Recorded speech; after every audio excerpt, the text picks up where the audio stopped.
এটা আমাদের নিজেদের পুকুরের শোল মাছ। আজকে প্রথমবার আমাদের জালে শোল মাছ উঠেছে, এই জন্য শোল মাছ ধরে তারপরে আশপাশ সারিয়ে নিচ্ছিলাম। এটা রাতের বেলা আমরা করছিলাম। সহজে এই মাছটা মরে না, প্রচুর প্রচুর টেস্ট এই মাছের। আর পুকুরের মাছ খেয়ে এত ভালো লাগছিল। তারপরে মাছ কেটে নিয়ে চকলেট, তারপরে আঁশ ছাড়িয়ে নিয়ে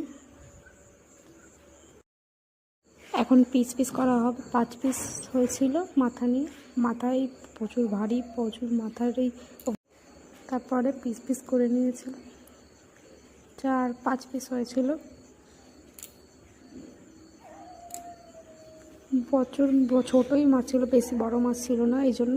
তারপরে মাছ কেটে পেটে ধুয়ে ফুয়ে তারপর নুন হলুদ এগুলো মিশিয়ে ভেজে নিয়ে তো মাছের ঝোল করবো। পেঁয়াজ রসুন আদা এগুলো দিয়ে। তারপরে পরের পার্টের জন্য লাইক করবো।